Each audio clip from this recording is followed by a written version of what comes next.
Hello students, you are most welcome in our online learning platform Let's Study India. तो आज हमारा 7th unit का ये topic है जिसका नाम है सर्कुलेटरी सिस्टम। सर्कुलेटरी सिस्टम से हम क्या समझते हैं, तो हमारे बॉडी में पूरी तरीके से ब्लड का सर्कुलेशन होना, उसे हम सर्कुलेटरी सिस्टम कहते हैं। तो वो कैसे सर्कुलेट होता है, तो इसमें सर्कुलेशन होने में सबसे पहले तो दो चीजें इंपॉर्टेंट होती हैं, एक हार्ट और एक हमारे आयोटिक आर्चेस। हमें पढ़ना है आज हार्ट का एवोल्यूशन और हार्ट के बारे में कि हार्ट कैसे सर्कुलेट कराता है हमारे बॉडी में ब्लड, और आयोटिक आर्चेस का एवोल्यूशन। आइए, तो सबसे पहले तो सर्कुलेटरी सिस्टम होता क्या है। सर्कुलेटरी सिस्टम एक कॉम्प्लेक्स नेटवर्क है जिसमें बहुत ढेर सारे ऑर्गन्स और वेजल्स आते हैं जो कि ब्लड और फिर न्यूट्रिएंट्स और हार्मोन्स और गैसेस और वेस्ट प्रोडक्ट्स को ट्रांसपोर्ट करने में हेल्प करते हैं। किसको किसको? ब्लड को, न्यूट्रिएंट को, गैसेस यानी ऑक्सीजन और जो कार्बन डाइऑक्साइड प्रेजेंट होगा उसको बाहर निकालने में, कुछ हार्मोन्स और कुछ वेस्ट प्रोडक्ट्स हमारे पूरे बॉडी में ये ट्रांसपोर्ट कराने में, ये सर्कुलेटरी सिस्टम में मौजूद कुछ उसके जो पार्ट्स होते हैं उसमें मौजूद उसके ऑर्गन्स और कुछ उसके वेजल्स। ये पूरा हमारा सर्कुलेटरी सिस्टम का एक पूरा डायग्राम है जो हमारी पूरी बॉडी में प्रेजेंट है, इंटायर बॉडी। तो सबसे पहले तो हम देखेंगे सर्कुलेटरी सिस्टम का प्राइमरी फंक्शन क्या है। तो सर्कुलेटरी सिस्टम का प्राइमरी फंक्शन होता है ट्रांसपोर्टेशन, यानी कि ये ऑक्सीजन का ट्रांसपोर्ट कराता है और जो न्यूट्रिएंट है हमें मिल रहे हैं वो हमारे एक एक सेल पर सेल तक प्रॉपर्ली ट्रांसपोर्ट कराने में हेल्प कराता है। तो प्राइमरी फंक्शन इसका हो गया ट्रांसपोर्टेशन और delivers oxygen and nutrient to cells. अब ये कार्बन डाइऑक्साइड और कुछ वेस्ट मटेरियल्स भी होता है, उनको जो सेल के पास रहते हैं उनको सेल से बाहर एज अ वेस्ट प्रोडक्ट भी ले जाने में हेल्प करता है। फिर उसके बाद ये बॉडी के टेम्परेचर और बॉडी में जो पीएच का लेवल यानी कि हाइड्रोजन आयन का जो कंसंट्रेशन है उसको भी मेंटेन करने में ये हेल्प करता है हमारा सर्कुलेटरी सिस्टम। अब ये प्रोटेक्शन भी प्रोवाइड करता है किस चीज से, तो ये हमारे इम्यून सिस्टम को प्रॉपर्ली एक हमारा जो इम्यून सिस्टम है जो बीमारी से लड़ने में हमें हेल्प करता है उसको एक सपोर्ट प्रोवाइड करता है ताकि हम बीमारी से लड़ सके और हमें कोई प्रॉब्लम ना हो। जैसे मेरा इम्यून सिस्टम अभी वीक पड़ गया है, मैं जुकाम मुझे हो गया है। अब दूसरा, अब इसमें है कि क्लॉटिंग में भी हेल्प करता है। क्लॉटिंग यानी कि जब हमारा हाथ कहीं कट जाता है, कहीं चोट लग जाती है तो हमारे हाथ से खून आने लगता है ना, तो खून आने लगता है उसके ऊपर कैसा होता है, क्या होता है ऐसा कि हमारा हाथ से खून आना बंद हो जाता है। तो विटामिन की या फिर जिसे आप विटामिन के या फिर जिसे बोलते हो कोगुलेटिंग फैक्टर, वो आके कोगुलेट हो जाता है जिसकी वजह से हमारे ब्लड के क्लॉट्स वहां पे जम जाते हैं और हमारा ब्लड आना बंद हो जाता है, यानी ब्लीडिंग स्टॉप हो जाती है। तो ये जो क्लॉटिंग के भी प्रोसेस में सर्कुलेटरी सिस्टम हेल्प करता है, ब्लड को क्लॉट करने में भी हेल्प करता है। अब सर्कुलेटरी सिस्टम दो टाइप का होता है, एक ओपन सर्कुलेटरी सिस्टम और एक close circulatory system. Open circulatory system में क्या होता है, यहाँ पे देखो एक मोस्ट इंपॉर्टेंट चीज होती है कि ओपन सर्कुलेटरी सिस्टम और क्लोज सर्कुलेटरी सिस्टम में एक इंपॉर्टेंट चीज सबसे पहले ये होती है कि दो, मतलब कि एक पिगमेंट है, दो ब्लड पिगमेंट है। पहला तो है हीमोलिम्फ और हीमोग्लोबिन। हीमोलिम्फ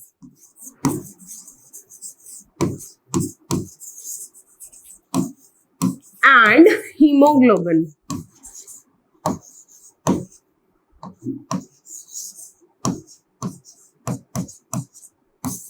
ये मैमल्स में प्रेजेंट होता है और ये एनिमल्स में। जैसे ये एनिमल्स और ये ओपन सर्कुलेटरी सिस्टम वाले पोर्शन में प्रेजेंट होता है। ओपन सर्कुलेटरी सिस्टम यानी कि अगर आप समझ लो तो कुछ लोअर कॉर्डेट्स जिन्हें हम ट्यूनिकेट्स भी कहते हैं। ट्यूनिकेट्स क्यों कहते हैं, क्योंकि उनकी जो कवरिंग होती है वो थोड़ी हार्ड होती है, that's why they are known as tunicata या फिर ट्यूनिकेट्स। अब ये जो ट्यूनिकेट्स का जो बॉडी पिगमेंट होता है या ब्लड पिगमेंट होता है उसे हीमोलिम्फ कहते हैं, और इसमें क्या होता है, इसके जो ऑर्गन्स होते हैं वो डायरेक्टली बात करते हैं इस हीमोलिम्फ के पिगमेंट या इस हेमोलिम्फ नामक ब्लड में। अब क्लोज सर्कुलेटरी सिस्टम में क्या होता है, ये क्या करते हैं, ये आपको बेसिकली वर्टिब्रेट में देखने को मिलेगा, ये इनवर्टिब्रेट में। वर्टिब्रेट यानी जिनके पास रीढ़ की हड्डी होती है और इनवर्टिब्रेट यानी जिनके पास रीढ़ की हड्डी नहीं होती है। अब इनका जो ब्लड होता है वो एक वेजल्स में कंटेन होता है। डिफरेंस देखो अपने आंख से, एकदम दिमाग लगा के डिफरेंस देखो।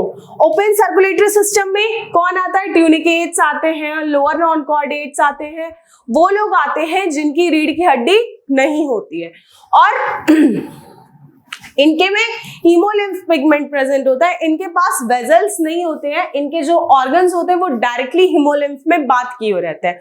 पर क्लोज सर्कुलेटरी सिस्टम में जो पिगमेंट है, ब्लड पिगमेंट, उसका नाम है हीमोग्लोबिन।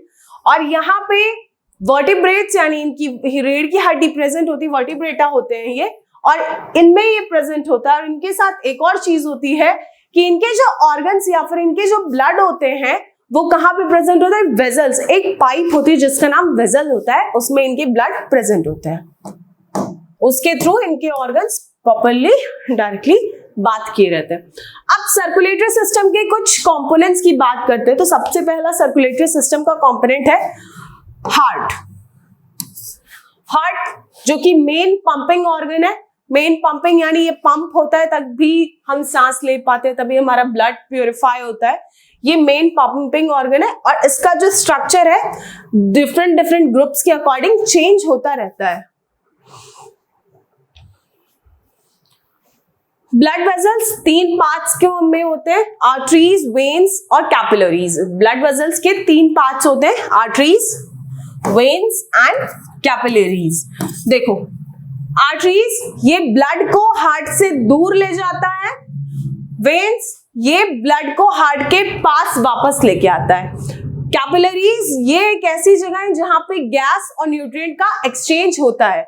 ब्लड क्या होता है, ये अब ब्लड क्या है, तो ब्लड एक ऐसा पार्ट है या ऐसी चीज है जो कि प्लाज्मा, आरबीसी, डब्ल्यूबीसी और कुछ प्लेटलेट से मिलके बनी होती है।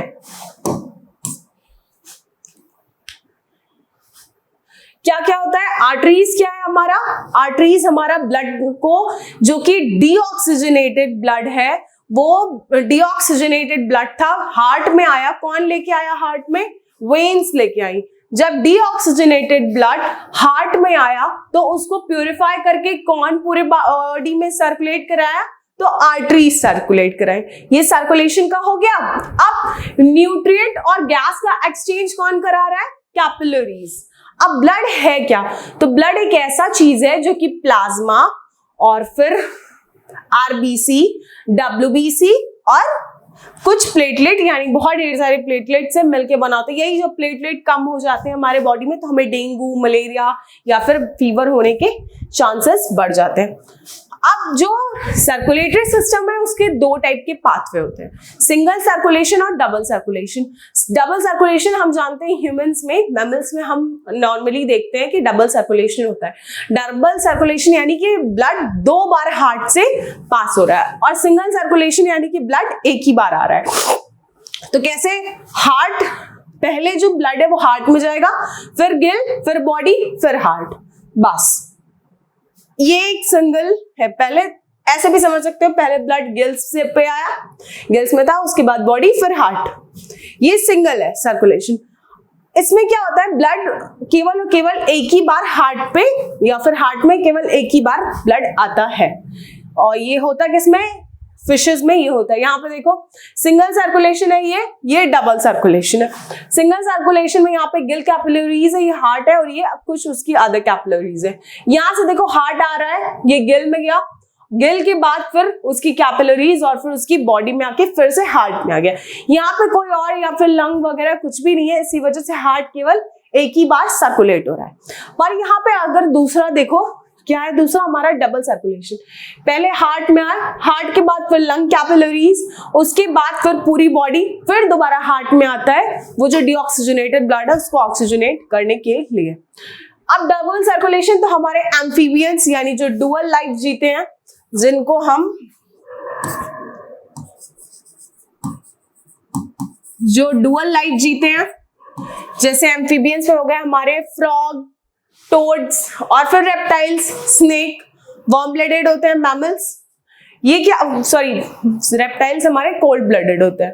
अब ब्लड होता है जो हार्ट में 2 बार आता है, एक साइकिल होने के मतलब एक साइकिल अपनी कंप्लीट करने के टाइम ये जो ब्लड होता है वो 2 बार हार्ट से में से आता जाता है, मतलब 2 बार हार्ट में से जाता है। जैसे कि पहले हार्ट में जाएगा, फिर लंग में जाएगा, फिर हार्ट में जाएगा। ये तो इसका पल्मोनरी सर्किट हो गया, मतलब लंग वाला। अब सिस्टमैटिक सर्किट, तो फिर हार्ट में जाएगा, पहले हार्ट, फिर बॉडी, फिर हार्ट।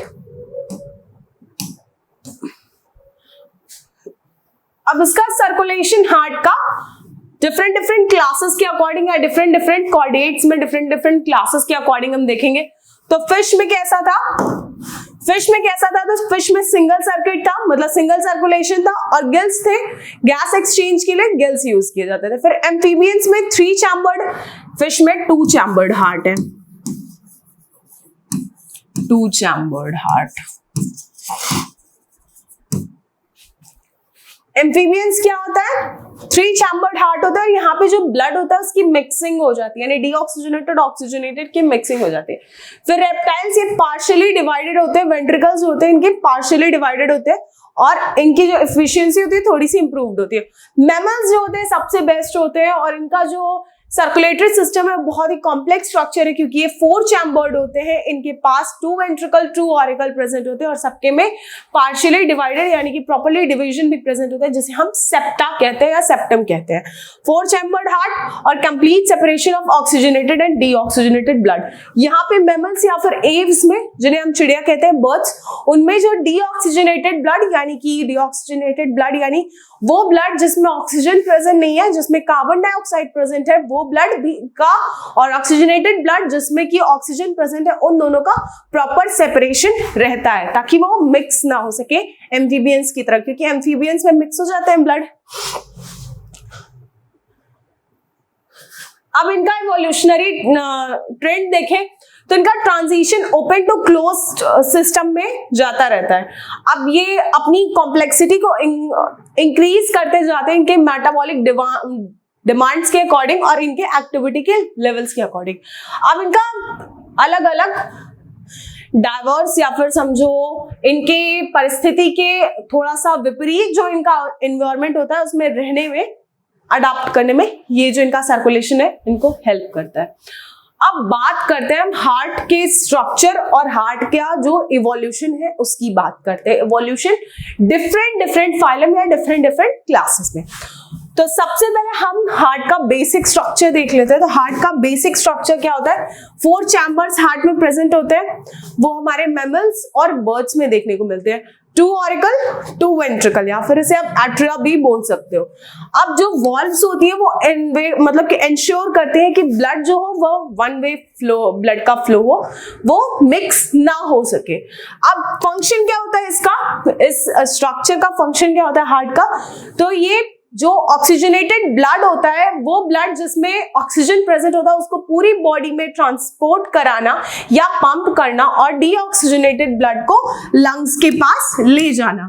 देखो डीऑक्सीजनेटेड ब्लड लंग्स के पास जाएगा और फिर ऑक्सीजनेटेड ब्लड कहाँ जाता है, हार्ट में जाता है। फिर डीऑक्सीजनेटेड ब्लड जब लंग्स से ऑक्सीजन लेके आता है फिर वो भी हार्ट के पास जाता है ना। अब हम देखेंगे इसका इवोल्यूशन सबसे पहले अर्ली कॉर्डेट्स में। तो अर्ली कॉर्डेट्स में हार्ट का इवोल्यूशन सबसे पहले प्रोटोकॉर्डेट में। प्रोटोकॉर्डेट में सिंपल सर्कुलेटरी सिस्टम था जो कि उनके डिफ्यूजन पे मैटर करता था, यानी डिफ्यूजन पे डिपेंड था कि वो ऑक्सीजन कार्बन डाइऑक्साइड डिफ्यूज करे उस पे। फिर प्रिमिटिव वर्टेब्रेट्स में तो उनके डेवलपमेंट जो था उनका वो थोड़ा बेसिक था, तो इसीलिए उनके में भी सिंगल चैम्बर्ड हार्ट यानी 1 चैम्बर्ड हार्ट था। अब फिश का हार्ट, तो फिश का हार्ट 2 चैम्बर्ड होता है यानी 1 एट्रियम होता है और 1 एट्रियम और 1 वेंट्रिकल प्रेजेंट होता है। वहां पे देखो बल्बस एट्रियस और फिर साइनस वेनोसस, उसके बाद 1 वेंट्रिकल और 1 एट्रियम। ये 2 चैम्बर्ड हार्ट होता है। इनका फंक्शन क्या होता है, ये जो ब्लड होता है इसको सिर्फ सिंगल सर्किट तक ही फ्लो कराते हैं। जैसे सिंगल सर्किट यानी हार्ट से गिल्स और गिल्स के बाद फिर बॉडी, उसके बाद कहीं और नहीं। अब इनका अडेप्टेशन एक्वेटिक रेस्पिरेशन और न्यूट्रिएंट के ट्रांसपोर्ट के लिए बहुत ही इफिशिएंट है। मतलब जैसे जैसा इनका एक्वेटिक एनवायरनमेंट होता रहेगा या फिर न्यूट्रिएंट होते रहेंगे, वैसे वैसे इनका जो हार्ट का सर्कुलेशन है या इनका जो हार्ट है वो खुद को वैसा वैसा अडॉप्ट करता जाएगा। नाउ एम्फीबियंस, तो एम्फीबियंस 3 चैम्बर्ड होते हैं, यानी कि इनके पास राइट एंड लेफ्ट ऑरिकल और वेंट्रिकल प्रेजेंट होता है। यानी ऑरिकल जो होता है वो 2 ऑरिकल प्रेजेंट होता है, 1 वेंट्रिकल प्रेजेंट होता है। और इसका काम क्या होता है, जो ऑक्सीजनेटेड ब्लड होता है और डीऑक्सीजनेटेड ब्लड होता है, उन दोनों का मिक्सिंग कर देता है, mixing of deoxygenated and oxygenated blood. और इनका ये अडेप्टेशन होता है कि ये दोनों लाइफ यानी कि प्रॉपर्ली एक्वेटिक और टेरेस्ट्रियल लाइफ को प्रॉपर्ली अडाप्ट करने में ये जो इनके हार्ट होता है इनको सपोर्ट करता है, ताकि ये डबल सर्कुलेशन में खुद को स्टैब्लिश कर सके। अब बात करते हैं हम सांप की, यानी रेप्टाइल्स की। सांप आते हैं इसमें, फिर उसके बाद इसमें कछुआ आते हैं, तो उनका हम हार्ट का एवोल्यूशन देखते हैं। ये क्या होता है, ये जो हार्ट होता है पार्शियली डिवाइडेड स्ट्रक्चर होता है, यानी पार्शियली डिवाइडेड होता है। इनका भी हार्ट 3 चैम्बर्ड ही होता है और इनके हार्ट में पार्शियल में मतलब कि एकदम कंफर्म नहीं होता, बट पार्शियली सेप्टम प्रेजेंट होता है, वो भी कुछ कुछ स्पीशीज में, सारी स्पीशीज में नहीं। अब इस हार्ट का, इनके हार्ट का क्या फंक्शन होता है, ये हार्ट जो होता है वो सेपरेशन, यानी कि ब्लड का जो फ्लो हो रहा है उसमें थोड़ा सा सेपरेशन करने में ये इंप्रूव करता है। अब इनका अडेप्टेशन क्या होता है, तो इनकी जो टेरेस्ट्रियल लाइफ और जो इनकी मिक्सिंग ऑफ ब्लड है उसको रिड्यूस करने का जो इफिशियंसी वो थोड़ी अच्छी हो जाती है। यानी कि अभी हमने पढ़ा था कि एम्फीबियंस में ब्लड का मिक्सिंग हो जाता है, ऑक्सीजनेटेड और डीऑक्सीजनेटेड जो ब्लड होता है मिक्स हो जाता है, बट यहाँ पे थोड़ी सी उस कैपेसिटी को इंप्रूव करते हैं और ब्लड का मिक्सिंग रोकते हैं। अब मैमल्स ऑफ बर्ड्स की बात करते हैं, तो मैमल्स ऑफ बर्ड्स में 4 चैम्बर्ड हार्ट होता है, जिसमें 2 ऑरिकल 2 वेंट्रिकल प्रेजेंट होते हैं और ये कंप्लीट सेपरेशन होता है, यानी कि यहाँ पे ऑक्सीजनेटेड और deoxygenated blood properly completely separate होता है। और इसका फंक्शन क्या होता है कि हाई मेटाबॉलिक रेट को ये सपोर्ट करता है और प्रॉपर्ली हमारी जो एक्टिविटी होती है उसको सस्टेन करने में भी हेल्प करता है। अब इनका अडेप्टेशन क्या है, तो इनका अडेप्टेशन एंडोथर्मिक फिजियोलॉजी में रहता है, यानी कि ये खुद को वार्म ब्लड वाले फिजियोलॉजी के लिए प्रॉपर्ली अडॉप्ट किए रहते हैं। अब ये इनका हार्ट का चैम्बर देखो, इनका एक और चीज होता है कि इनके पास डबल सर्कुलेटरी सिस्टम होता है। किसके पास, ह्यूमंस के पास डबल सर्कुलेटरी सिस्टम होता है। डबल सर्कुलेटरी सिस्टम यानी कि ब्लड जो है बॉडी में से 2 बार आ जा रहा है। कितनी बार, 2 बार।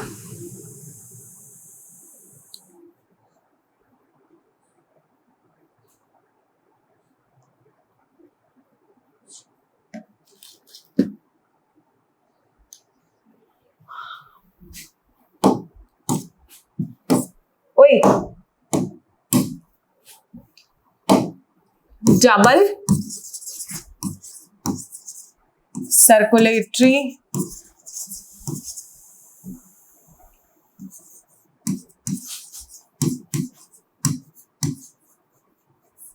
सिस्टम। अब यहां पे क्या होता है, जो ब्लड है वो 2 टाइम्स एंटर करेगा, यानी कि it allows blood to pass through the heart twice. It allows ये भाई blood to pass through the heart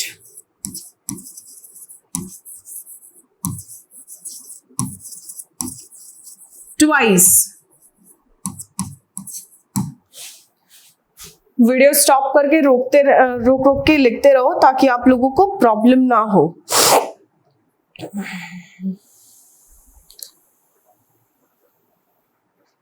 इसे हम डबल लूप सर्कुलेटरी सिस्टम भी also known as double loop circulatory system.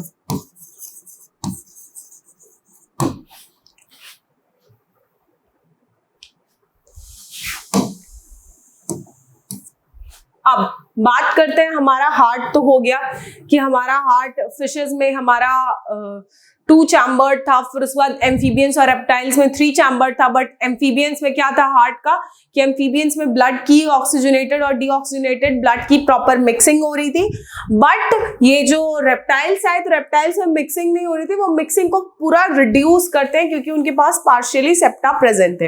अब रेप्टाइल्स के बाद हम आ जाते हैं एव्स और मैमल्स में, तो उनके पास 4 चैम्बर्ड हार्ट है जो कि इनके में डबल सर्कुलेशन करते हैं और इन्हें प्रॉपरली इनके पास 4 और 2 ऑरिकल 2 वेंट्रिकल हैं जो कि प्रॉपरली ऑक्सीजनेटेड और डीऑक्सीजनेटेड ब्लड को सेपरेट करने में हेल्प करते हैं। अब हम बात करते हैं आयोटिक आर्चेस की। तो ये जो आर्चेस होती है, ये जो सीरीज होती है आर्टरीज की, ये हमारी एम्ब्रियोनिक डेवलपमेंट के स्टेजेस के टाइम ये बनती हैं। जब हमारा एम्ब्रियो का डेवलपमेंट होता है उसी टाइम ये जो सीरीज या ये जो आर्टरीज होती है बनती है। इनका रोल क्या होता है, तो ये ब्लड को हमारे जो ब्लड है उसको हमारे हार्ट से पूरी हमारी वेरियस बॉडी पार्ट्स तक ले जाके ट्रांसपोर्ट करती है। ये हमारे मतलब कि हमारे जो ब्लड है या फिर हमारा जो ऑक्सीजनेटेड ब्लड है वो हमारे हेड और फिर नेक और फिर लिम्स तक लेके जाती है ना। अब बात करते हैं आयोटिक आर्चेस का इवोल्यूशन अर्ली वर्टिब्रेट्स में। तो सबसे पहले बात करते हैं जॉलेस फिशेस की। जॉलेस फिशेस यानी जिनका ये जॉ नहीं है, एग ना था यानी जॉलेस फिशेस। अब इनका क्या होता है, इनके पास मल्टीपल पेयर्स होते हैं आयोटिक आर्चेस के, जिन्हें हम गिल आर्चेस भी कहते हैं, और ये रेस्पायरेशन के लिए प्रेजेंट होते हैं। अब इनका फंक्शन क्या होता है या फंक्शनैलिटी क्या होता है, तो इनका फंक्शनैलिटी ये होता है कि गिल से रेस्पायर करने में और न्यूट्रिएंट के ट्रांसपोर्ट में, वो भी एक्वेटिक एनवायरनमेंट में हेल्प करता है। यानी जब वो फिशेस या फिर अर्ली कॉर्डेट्स में जो प्रेजेंट हैं, अगर वो एक्वेटिक एनवायरनमेंट में रहते हैं तो उस टाइम उनको प्रॉपरली गिल से रेस्पायर करने में और उससे न्यूट्रिएंट के एक्सचेंज में हेल्प करते हैं। अब बात करते हैं इवोल्यूशन इन फिशेस, यानी कि आयोटिक आर्चेस का इवोल्यूशन फिशेस में। तो कार्टिलेजिनस फिश जिन्हें हम कहते हैं शार्क आती है, तो इनके पास सेवरल आयोटिक आर्चेस होते हैं जो कि इन्हें इफेक्टिव ब्लड फ्लो को करने के लिए प्रॉपर्ली फैसिलिटेट करते हैं। अब बात करते हैं बोनी फिशेस जिन्हें हम ऑस्टिकथाइस कहते हैं। बोनी फिश का क्या होता है, इनके पास बहुत ढेर सारे आर्चीज की या फिर आयोटिक आर्चेस की स्पेशलाइजेशन होती है और ये खुद को अडाप्ट किए रहते हैं डिफरेंट एक्वेटिक हैबिटेट में रहने के लिए। नाउ ये आपको दिख रहा होगा बहुत ढेर सारे एक्वेटिक आर्चेस जो कि प्रिमिटिव यूरोकॉर्डेट्स का है, फिर उसके बाद डिप्नोई फिशेस, फिर उसके बाद यूरोडेल, फिर फ्रॉग यानी एम्फीबियंस, फिर उसके बाद ये स्नेक यानी रेप्टाइल, ये लिजार्ड यानी रेप्टाइल, फिर उसके बाद वो दोनों ये हो गए बर्ड के और वो हो गए मैमल्स के। अब बात करते हैं एम्फीबियंस की। सॉरी, बात करते हैं एम्फीबियंस की। तो यहाँ पे जो आयोटिक आर्चेस होते हैं उनका थोड़ा सा रिडक्शन हो जाता है, यानी कि जो आयोटिक एम्फीबियंस होते हैं वो खुद को ये लैंड पे रहने के लिए भी यानी जमीन पे रहने के लिए भी अडाप्ट किए रहते हैं, तो उनका जो नंबर ऑफ आर्चेस होता है वो थोड़ा सा डिक्रीज हो चुका रहता है। अब इनका अडाप्टेशन कैसा है, तो इनका अडाप्टेशन यानी कि इनके पास कैरोटिड और सिस्टेमिक आर्चेस का फॉर्मेशन हो जाता है। कैरोटिड और सिस्टेमिक आर्चेस का फॉर्मेशन हो जाता है जो कि इनको 2 चीजों में हेल्प करती हैं। अब ये डुअल लाइफ जीते हैं तो इनको उसी चीजों में ये हेल्प करती है, यानी एक्वेटिक और टेरेस्ट्रियल दोनों तरह की लाइफ को ये जीने में इनको हेल्प करती है। अब रेप्टाइल्स में है आयोटिक आर्चेस का इवोल्यूशन, तो इनके में भी जो आर्चेस हैं वो थोड़ी कम हो जाएंगी ताकि इससे क्या होता है, जो ब्लड का रूटीन है उसमें थोड़ी इफिशियंसी आएगी। अब स्ट्रक्चर क्या होता है इनका, तो इनका स्ट्रक्चर क्या होता है कि ये एक सिंगल आयोटिक आर्चेस से डेवलप होती हैं और फिर जाके प्रॉपर्ली एक सिस्टमैटिक सर्कुलेशन को लीड करती है। फिर मैमल्स और बर्ड्स में इनका इवोल्यूशन देखें तो ये भी सिंगल आयोटिक आर्च होती है, इनके में भी सिंगल आयोटिक आर्च होती है, यानी कि कंप्लीट ट्रांजिशन इनका हो जाता है सिंगल आयोटिक आर्च के स्ट्रक्चर में। अब इसका फंक्शन क्या होता है, तो इसका फंक्शन समझ जाओ, मैमल्स और एव्स में है। एव्स यानी कि बर्ड है, तो बर्ड को ऊंची ऊंची उड़ान भरनी, तो उनको भी तो मेटाबॉलिक हाई डिमांड में चाहिए, तो सपोर्ट हाई मेटाबॉलिक डिमांड और optimize for efficient oxygen delivery, यानी कि ऑक्सीजन का ज्यादा डिलीवरी होने में या फिर ऑक्सीजन के ज्यादा ट्रांसपोर्ट में। अब इवोल्यूशनरी सिग्निफिकेंस, तो जो इसमें क्या हुआ, इवोल्यूशन के अकॉर्डिंग जब देखा गया तो या ट्रांजिशन के अकॉर्डिंग ये देखा गया कि जब एडाप्टेशन होता रहता है, चेंज एडाप्टेशन जब एनवायरनमेंट के अकॉर्डिंग, जब एनवायरनमेंट में कोई भी चेंज आता है या कुछ भी होता है तो उसके अकॉर्डिंग बॉडी या फिर एक्वेटिक या फिर टेरेस्ट्रियल एनिमल खुद को या उसकी बॉडी खुद को प्रॉपर्ली चेंज कर लेती है। अब जो एवोल्यूशन है किसका, एयोटिक आर्चेस का, वो हमें कॉम्प्लेक्सिटी और एफिशिएंसी ऑफ वर्टिब्रेट और उसके सर्कुलेटरी सिस्टम को हमें दिखाता है। तो ये जो टॉपिक है हमारा सर्कुलेटरी सिस्टम, और जिसमें हमने हार्ट और आयोटिक आर्चेस का एवोल्यूशन पढ़ा और हार्ट और आयोटिक आर्चेस के बारे में पढ़ा, जिसमें हमें जाना कि हार्ट में सर्कुलेशन कैसे होता है और हार्ट में कितनी चीजें होती हैं, यानी कि हार्ट में हमें दो टाइप का सर्कुलेशन होता है ना, सिंगल सर्कुलेशन और डबल सर्कुलेशन। पाथ भी तो दो टाइप के होते हैं, और open circulation type, double circulation type, तो सॉरी क्लोज सर्कुलेशन टाइप। तो ये जो टॉपिक था हमारा ये यही एंड होता है। नेक्स्ट वीडियो में नेक्स्ट टॉपिक के साथ मिलते हैं, तब तक के लिए बाय बाय।